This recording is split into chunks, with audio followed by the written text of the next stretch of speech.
তোমাদের কাছে একটি অনুরোধ যে তোমরা প্রতিটা গল্প, প্রতিটা কবিতা, প্রতিটা নাটক তোমরা নিজেরা পড়ে আনন্দ উপভোগ করো।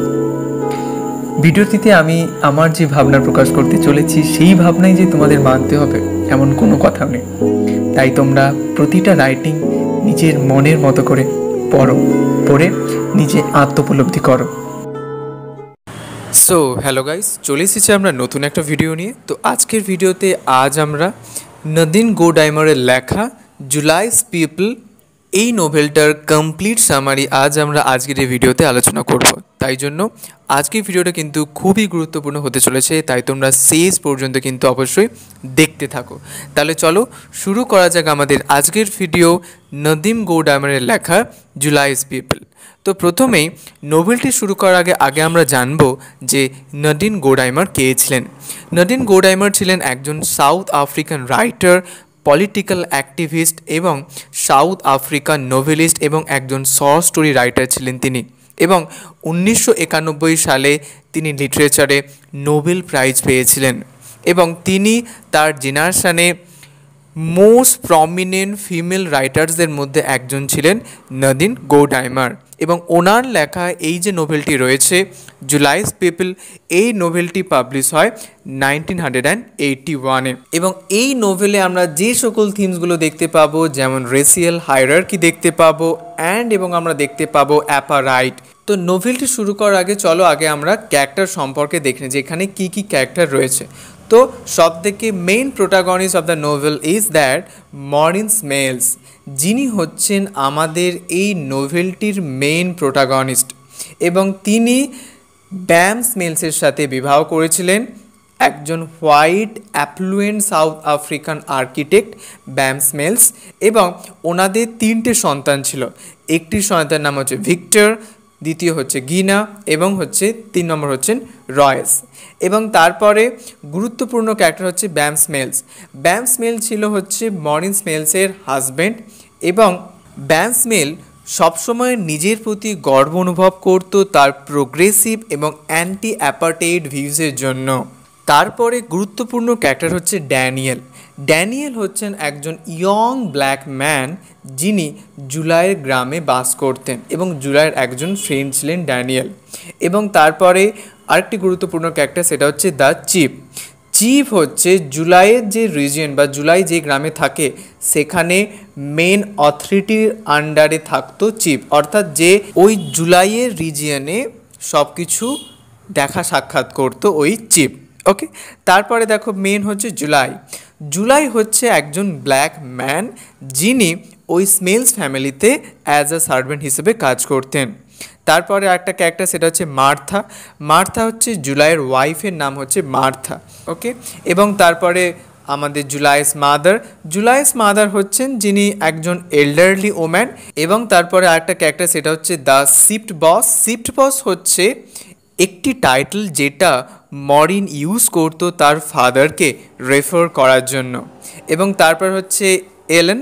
এলেন হচ্ছে জুলাইয়ের একজন টাউন ওম্যান এবং ইনি হচ্ছেন একজন ব্ল্যাক অফিস ক্লিনার এবং যার সাথে জুলাইয়ের এক প্রকার একটা রোমান্টিক রিলেশনশিপ ছিল। এবং তারপর আরেকটি ক্যারেক্টার, সেটা হচ্ছে লিডিয়া। লিডিয়া হচ্ছে একজন ওল্ডার ব্ল্যাক ওম্যান এবং যিনি মরিনসের ওয়েলথি ফ্যামিলিতে অ্যাজ আ সার্ভেন্ট হিসেবে এমপ্লয়েড হয়েছিলেন। ওকে, এবার দেখো আমরা ক্যারেক্টারগুলো সম্পর্কে পড়লাম। এবার দেখো আমরা মেন অ্যাকচুয়ালি এই জুলাইস পিপলের মেন আইডিয়াটা কি অ্যাকচুয়ালি, বা আমরা বলতে পারি মেন ঘটনাটা কি অ্যাকচুয়ালি। যে অ্যাকচুয়ালি নদিন গোডাইমার উনি জুলাইস পিপল এই নোভেলটি একটি ফিউচার সাউথ আফ্রিকাতে সেট করেছিলেন, যেখানে এক প্রকার একটা ভায়োলেন্ট সিভিল ওয়ার হয়েছিল, যার ফলে অ্যাপার্থাইড সিস্টেম শুরু হয়েছিল এবং যেটা হোয়াইট স্মেল ফ্যামিলিকে পালিয়ে যেতে বাধ্য করে তাদের আরবান হোম ছেড়ে দিয়ে জুলাইয়ের রুরাল ভিলেজে থাকতে।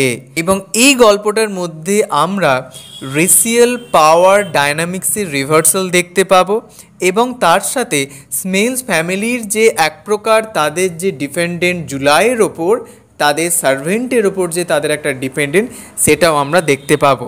এবার একটু তোমাদের বলে দিই যে অ্যাপার্টেইড সিস্টেমটা কি। অ্যাপার্টেইড সিস্টেম হচ্ছে এক প্রকার একটা লিগ্যাল পলিটিক্যাল একটা ফ্রেমওয়ার্ক রেসিয়াল সেগ্রেগেশনের এবং বা আমরা বলতে পারি রেসিয়াল ডিসক্রিমিনেশনের। এটা সাউথ আফ্রিকায় 1948 থেকে 1994 সাল পর্যন্ত চলেছিল by the white minority government on the non white মেজরিটির ওপর। ওকে, এটাই হচ্ছে আমাদের দ্য অ্যাপার্টেইড সিস্টেম। ওকে, চলো এবার সামারির মধ্যে আসা যাক।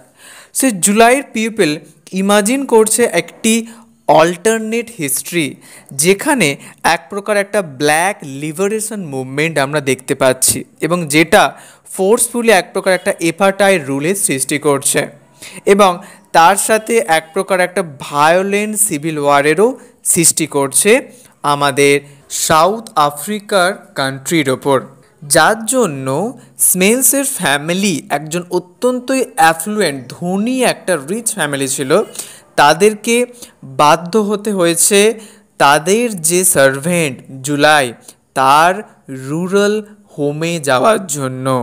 অ্যাকচুয়ালি ওই স্মেলসের ফ্যামিলি বাঁচার জন্য জুলাইয়ের রুরাল হোমে চলে গিয়েছিল এবং যখন চারিদিকে বিদ্রোহ, পোর্টস এবং এয়ারপোর্ট সব কিছুকেই বাজেয়াপ্ত করে গিয়ে তখন এই কান্ট্রিকে ছেড়ে যাওয়া অত্যন্তই অসম্ভব হয়ে গিয়েছিল, তখন স্পেন্সেস ফ্যামিলিরা বাধ্য হয় তাদের সার্ভেন্ট জুলাইয়ের প্রস্তাব গ্রহণ করতে এবং অবশেষে স্পেন্সেস ফ্যামিলি জুলাইয়ের ভিলেজে চলে যায় তাদের ক্লোথসের সাথে এবং তাদের কিছু ছোটোখাটো জিনিসগুলো নিয়ে।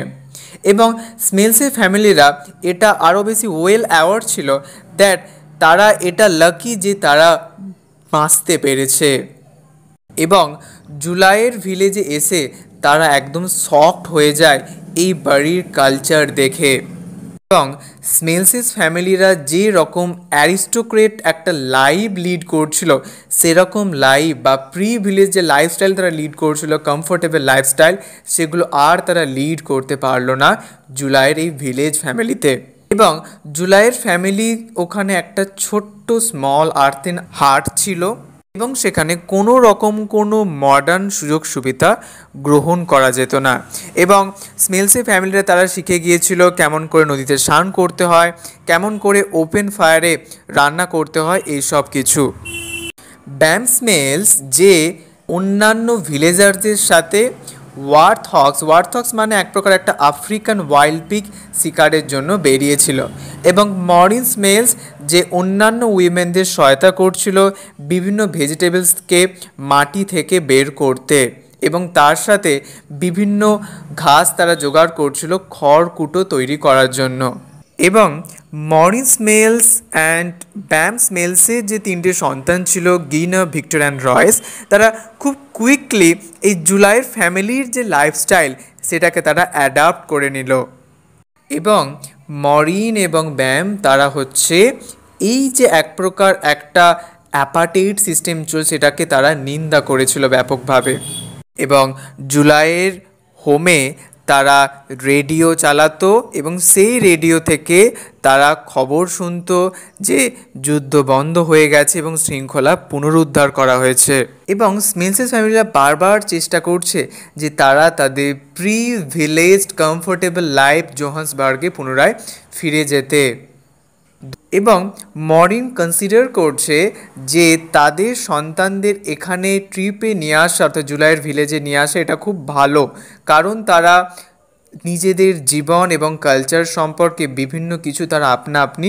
নিজেরা শিখতে পেরেছে এবং স্মেলসেস ফ্যামিলির মধ্যে একটি ডাউট চলে আসে যে জুলাইয়ের কাছে তাদের বাকি বলতে এক প্রকার একটা পিক আপ ট্রাক বা বাকির চাবিগুলো রয়েছে এবং স্পেন্সেস ফ্যামিলি একটু সন্দেহ করে জুলাইকে নিয়ে, যে মনে করে জুলাই ডিসলয়াল করছে না তো আমাদের সাথে। এবং জুলাই তার একটি বন্ধুকে নিয়ে স্মলসেসের যে বাকি সেটা নিয়ে টাউনে গিয়েছিল কোনো পারমিশন না নিয়েই এবং যেহেতু ব্যাম এবং মরিন তারা অ্যাংজাসলি ওয়েট করছিল জুলাইয়ের রিটার্নের জন্য, কিন্তু বাম বুঝতে পেরেছিলেন যে জুলাই তাদের ফ্যামিলিকে স্পেন্সের ফ্যামিলিকে সহায়তা করছে একদম প্রকৃত ভালোবাসা দিয়ে এবং জুলাই খুব সজাগ যে স্মেলসের ফ্যামিলির যাতে কোনো রকম কোনো অসুবিধা না হয়। কিন্তু অন্যদিকে মরিন খুব স্কেপটিক্যাল, মানে খুব সন্দেহপ্রবণ। অবশেষে জুলাই ভিলেজে ফেরে। বাম এবং মরিনের সামনাসামনি মুখোমুখি হয় জুলাই, যে কোনোরকম কোনো পারমিশন না নিয়ে তাদের বাকিটা নিয়ে গিয়েছিল। এবং জুলাই বলছে যে আমি তোমাদের গাড়িটা নিয়ে গিয়েছিলাম দোকানে কিছু খাওয়ার এবং কিছু সাপ্লাইজ নিয়ে আসার জন্য, তার মধ্যে যেমন ব্যাটারিজ রয়েছে, তোমাদের যে রেডিও রয়েছে সেই রেডিওটাকে চালানোর জন্য। কিন্তু পরবর্তীকালে আস্তে আস্তে আরও বেশি টেনশনস বাড়তে থাকে।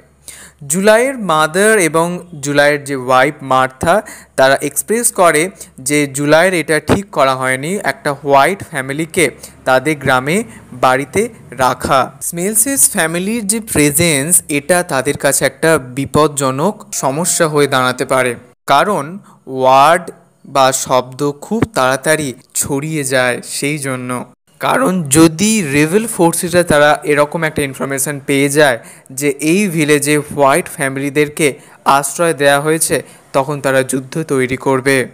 ইতিমধ্যে গ্রামের চিফ জানতে পেরেছে যে স্মেলসের ফ্যামিলিকে এখানে গ্রামে রাখা হয়েছে, তাই জন্য তিনি একদম ওই স্মেলসের ফ্যামিলির সাথে দেখা করতে চাচ্ছিলেন। মরিন এবং বাম ওনারা বুঝতেই পেরেছিলেন যে হবে হয়তো এই গ্রামের চিফ ওনাদের এই গ্রাম থেকে তাড়িয়ে দেবেন, কিন্তু চিফ তাদেরকে এই গ্রামে থাকতে বললেন।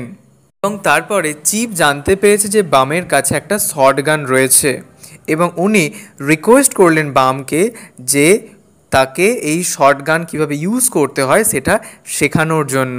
কিছুক্ষণ পরে একটি মানুষ একটা রেড বক্স নিয়ে আসে।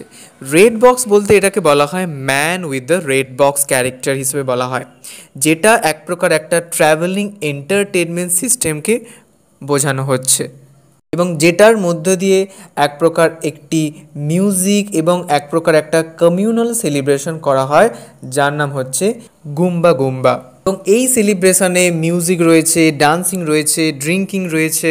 কিন্তু স্মেলসেস ফ্যামিলির মধ্যে কোনোরকম কোনো সেলিব্রেশন করার কোনো ইচ্ছেই নেই, এবং তারা তাদের হাটে ফিরে গেল। এবং হঠাৎই বাম রিয়েলাইজ করলো যে তার যে শর্টগান যেটা ছিল সেটা সে খুঁজে পাচ্ছে না, এবং সে চারিদিকে খোঁজার চেষ্টা করছে, কিন্তু সে কোথাও খুঁজে পাচ্ছে না। এবং মরিন সঙ্গে সঙ্গে হাটটা লিভ করে এবং জুলাইয়ের সাথে দেখা করে, এবং জুলাইকে বলে যে তুমি কি আমাদের এই শর্টগানটা নিয়েছো? কিন্তু জুলাই কোনোরকম কিছু বুঝতেই পারে না।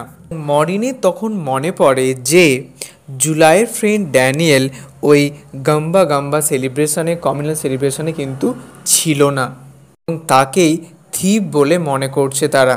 এবং জুলাই তখন মরিনকে বলে যে ড্যানিয়েল আমাদের গ্রাম ছেড়ে দিয়েছে, অনেক দিন হয়ে গেছে। কিন্তু জুলাই ড্যানিয়েল কোথায় গেছে সেটা কিন্তু বলতে চাচ্ছিল না, এবং জুলাইয়ের যে এরকম একটা একগুঁয়েমি যেটা মরিনকে আরও বেশি রাগিয়ে দেয়। তারপরে মরিন জুলাইকে বলে যে তুমি আমাদের বিশ্বাস হারিয়ে ফেলেছো। তারপরে অবশেষে জুলাই বলে মরিনকে যে ড্যানিয়েল অন্য একটি রিবেল ফাইটার্সদেরকে জয়েন করার জন্য পালিয়ে গেছে।